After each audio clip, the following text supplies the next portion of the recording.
Today, we're talking with Chris Jensen, also known as the legal writing coach, about clear and concise style in legal communication. Hello, Chris. Hi, Angelica. It's a pleasure to have you here. Thank you so much. Oh, it's my pleasure. Chris, what is style? Style, you know, you could call it plain English. It basically means how to say things in a clear, or let's say good style is how to say things in a simple, clear, concise way. Mm-hmm. And when people talk about legalese, I don't know if you've ever heard the word legalese. If you haven't, you've probably heard the word Chinese or Japanese. And in Japan, they speak Japanese. In China, they speak Chinese. Lawyers speak legalese. And when people say that, it's a bad word and they're talking about style because it's the number one problem most lawyers have. Mm. I think I know exactly what you're talking about. So there's 4 steps to each edit. And where does this edit style fall within the 4-step edit? If you do it my way, it's the second step after structure. Because to me, structure is clearly the biggest edit, and that's why you start with structure. And then if you refine, the next most refined edit after structure would be style. Mm-hmm. Okay. And you sometimes talk about a paradox related to style. What does that mean? So I'm going to show you a slide because it helps me to explain what I mean. This is from a court judgment, and I choose it because it's rather typical. It is the court's determination that the fact of the plaintiff's failure to include information in reference to the date of commencement of the action renders the summons defective from a jurisdictional point of view. Knowledge of that date of commencement of the action would inform the defendant as to whether or not, okay, you get the idea. Yeah, I got lost already. And, the average person, whether they're a lawyer or not, would read that and suddenly, their desk is very messy and they want to clean up their desk, or suddenly they need a coffee, anything to avoid the pain of reading this text. And it represents difficult style. And the paradox is every reader recognizes bad style or good style when they read it, Mm-hmm. but they have a hard time explaining why. And we don't have time to do it here, but if we had time, I would say, Angelica, give me some feedback. Let's imagine that I wrote this and I keep writing something like this, and you're my partner, and you're tired of reading it, and you're tired of editing it, and so you want to give me some feedback, and you would struggle to give me meaningful feedback because you can't, you're not me, you're not a legal writing instructor, Mm-hmm. you're a partner, and you know it when you see it, but you can't explain why. And if you Yes. try to explain why, you end up giving me platitudes like try again, Mm-hmm. or this is too long. Or this is difficult to And understand. yeah, this is difficult to understand. And Mm-hmm. that is not feedback. That is meaningless, unhelpful criticism. Mm-hmm. And yet it's the way it works every day in a law firm. It's true. But so is there a trick to fix bad style? I don't call it a trick, but you could call it a trick. I call it a science or a formula, you know, and the way you fix style is you go in the edit, you go through your document sentence by sentence, and each sentence is a little battle. And you look for two things. Number one, opportunities to cut. Mhm. And when I say cut, I mean words and syllables. More important than words are syllables, because that's what determines how quickly the reader gets through the sentence. Mhm. You know, furthermore is one word. Furthermore, it has three syllables, and is one word. And so it's better to be thinking in terms of syllables, because and is easier for the reader than furthermore. Mhm. And so you look for opportunities to cut syllables. And secondly, you look for opportunities to simplify the sentence structure. And you do that with each sentence. And by the time you get to the end of the document, you have fixed your style. The good news is, the bad news is that style is the biggest problem for most lawyers. The good news is there is a scientific explanation to why style is bad or good. And it's those two things. Every style problem falls within either cutting or simplifying. That's really good to know. I think most people, they want to seem smart, but don't know how to actually make it easy for the reader. Can you give me three quick practical examples of the first step, which was cut? Yeah. So let's look at three quick examples, keeping in mind that there are many what I call red flags, many types of cuts, and that's what we talk about in the workshops. So we'll just talk about three. It is important to keep in mind the fact that Ms. Smith was 17 when she signed the contract. Based on this fact, we conclude that the contract is invalid. Okay, that's your first draft. Your first draft is never going to be great, which is fine, because you're going to do your great writing in the edit. And now you're looking for an opportunity to cut. And if you look for it, you'll find it. In this case, the red flag is throat clearing phrases. It is important to keep in mind the fact that what It is should be that noted. sentence about? Yeah. Hmm. What is that sentence about? You don't know, because I haven't said anything.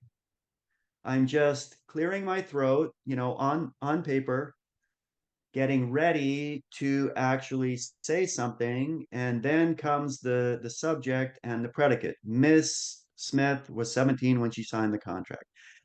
Based on this fact, we conclude that. And so we cut those two throat clearing phrases, and suddenly the sentence is less than half as long. The contract is invalid because Ms. Smith was 17 when she signed it. It's true. It's very clear and a lot easier to understand. You get to the point quicker. Yeah, and the reason why I call it a red flag is it doesn't mean cut it. It means wake up, Hmm. you know, think. The bad news is you still have to think, because sometimes you'll decide that you're going to keep it.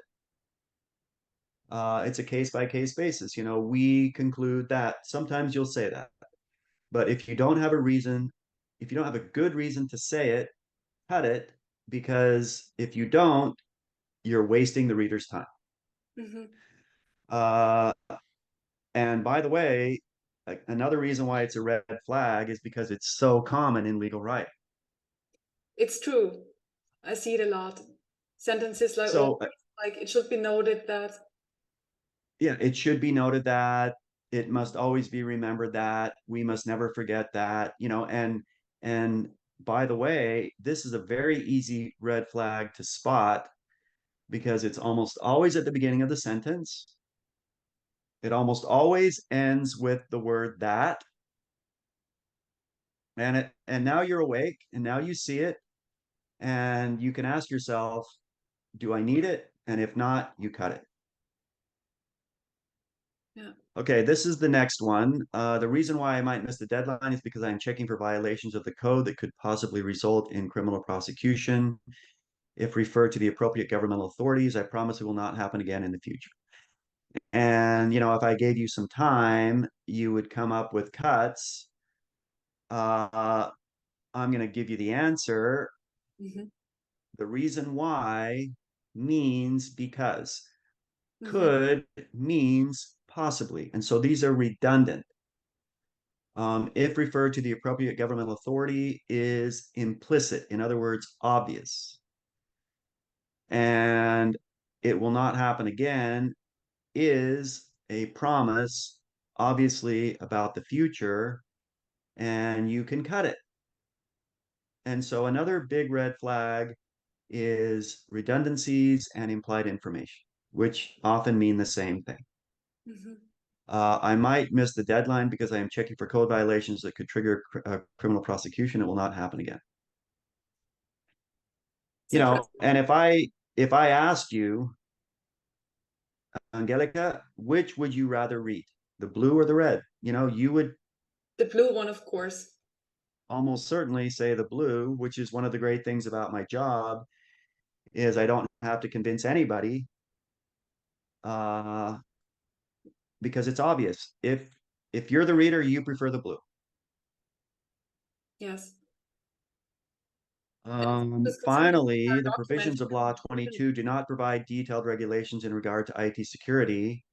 This one's a bit difficult. Rarely do I get the best answer. Maybe it's pretty easy to spot the provisions of could be cut, and you just say Law 22. And so that's another red flag. The contents of, you could cut.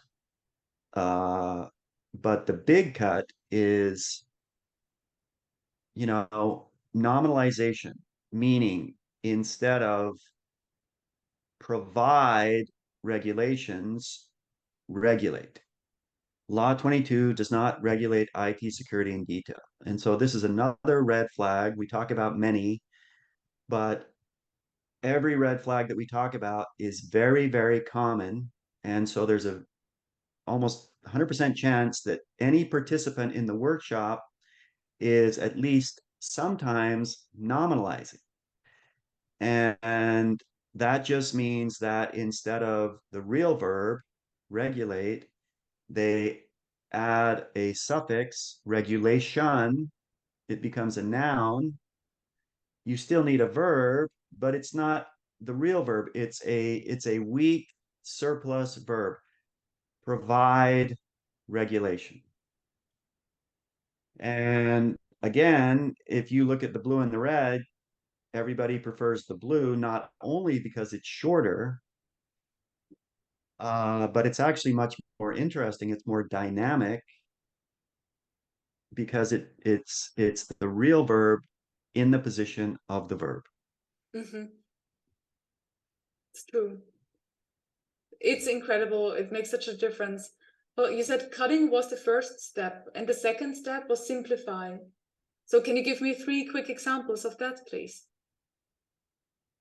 Yeah. Before I do, I want to preface because I'm not going to give you any examples of it, but probably the biggest problem inside of that second step, sentence structure, simplify sentence structure, is long sentences. And so we talk about many ideas on how to break up long sentences into pieces because a long sentence is the most difficult structure, and it's a very, very common problem in legal writing. The longer your sentence gets, the harder it gets, the more diluted it gets, the weaker it gets, the more difficult it gets for the reader. And yet it's very common because you're often writing about difficult things, complicated content. And so it doesn't really help the reader or the participant if I say break up long sentences because you already know that, and yet you're still doing it. You're still writing long sentences. And so, like with everything else, here and in the workshops, we don't just tell you something, we show you very practical, specific ways how to do it. But these sentences that I'm going to show you right now don't represent necessarily long sentences. And by the way, another solution to a long sentence problem is to do that first step. Sometimes a sentence that is too long, after it gets cut, it becomes short enough that it's not a problem. Mm-hmm. Okay, the defendant's solicitation of contributions through an organization with a misleading name constituted fraud. Okay, I put this one first because it is, I would say, after long sentences, probably the second biggest sentence structure problem I see. And I'm going to show you my solution, and then I'm going to tell you, why. Fill your sentences with blood. If I say that, maybe you remember. And what I mean by that is real people doing real things. Or if it's a company, fill your sentences with bricks and mortar. Real companies doing real things. In other words, make the real actor the subject. The defendant committed fraud by soliciting contributions through an organization with a misleading name. And again, almost everybody would prefer the blue. And there's different ways to help people spot this red flag. One is to say, ask yourself who is doing what to who or to whom. Another way is to say fill your sentences with blood. Another way is to ask you in the original, where is the verb? And believe me, it would take you some time to spot it, but I'll do it for you. It is constituted. And that means that everything in front of constituted is the subject. The defendant's solicitation of contributions through an organization with a misleading name. That is the subject. It's a noun phrase subject, and it is long, and it is abstract, it is difficult, and it is bloodless, and it is extremely common in legal writing.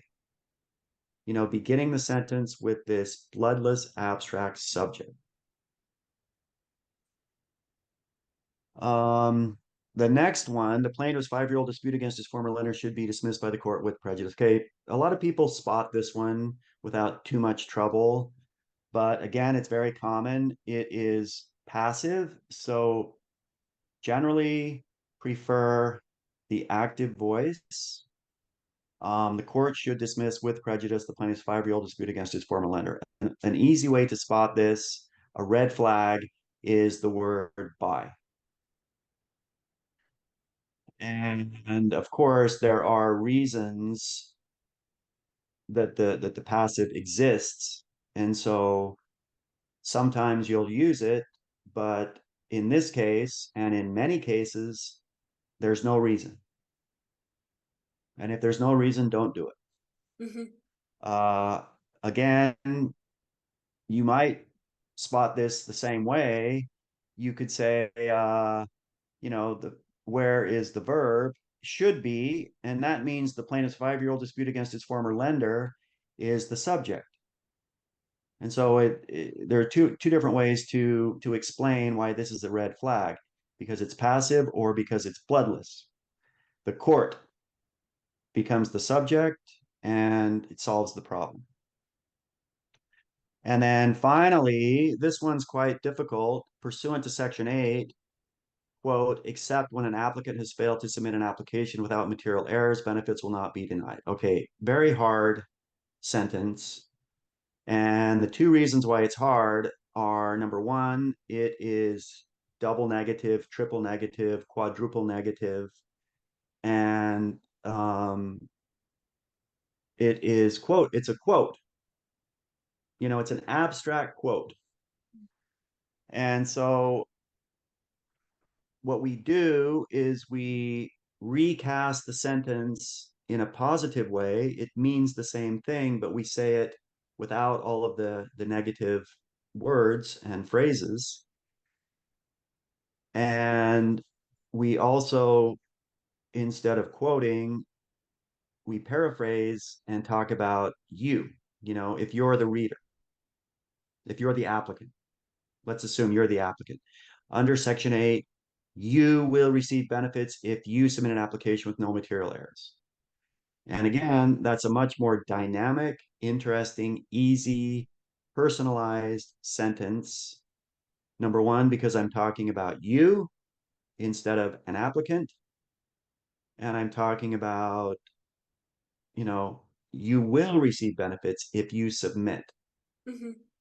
And so those are the two red flags here. But in general, you should avoid quoting. And so that's the other thing I'm trying to teach when I show this example is always be suspicious about quoting, be hesitant to quote, because number one, the original quote was not written with your situation in mind, and it was written by somebody that never took my workshop. And so they probably didn't write it in the simplest way, like in this example. And so almost always, if you're quoting it's always a law. If you're quoting some sort of law, in this case, Section 8, that you can probably improve the original stylistically and make it more personal. Yes, this is very Okay, good. that's it. There's many laws in every country, I suppose, are written in a very complex way. So this makes it a lot easier for everybody to understand. Chris, one last question. What are some of the simple ways writers can use the tools that they have, like Microsoft Word or ChatGPT, to improve their style? That's a good question, Angelica. A lot of people don't do it.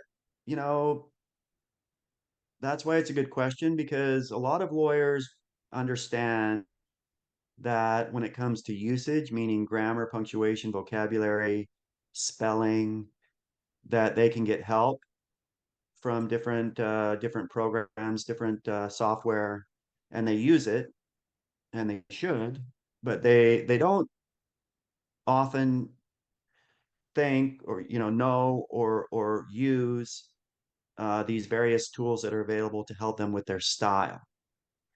And when it comes to Chat GPT, this is obviously a huge area for the future. I mean, it's already here. It's just going to get bigger. And so we're going to spend more time talking about that elsewhere. I can't spend time now getting into it, but except to say it is a solution. It's not a cure-all. It's not a panacea, which some people think it is or think it will be. You still have to use Chat GPT correctly, you know, in a thoughtful way. You need to give it the correct inputs. So it is an aid, but it won't replace you and your style edit. When it comes to Microsoft Word, believe it or not, right now on your computer, Microsoft Word offers you a lot of style tools that almost nobody is using. For example, you can just use find, which everybody knows. And you can use it to find these typical red flags that we talk about in the workshop and that we've talked about today a little bit. Like for example, um, buy. Mm-hmm. You could just search for buy, and often that will show you that it's a passive sentence. And then you see it, and then you can decide, is there a reason that it's passive? And if not, change it to active. Or you could look for nominalizations, these typical suffix endings that indicate nominalization. Or you could look for negative words, not, no, etc., to try to spot and fix double negatives, triple negatives. Another thing we talk about in the workshop, but not here, is is transitioning, these slow transitions that most lawyers use, like furthermore, accordingly, nevertheless, additionally, and that there's often a better way, a shorter way, a faster way to transition or to not transition at all. And so you can easily use find to spot transitions. And then then at least you're awake and you're deciding with awareness whether you need that transition or whether there's a better way.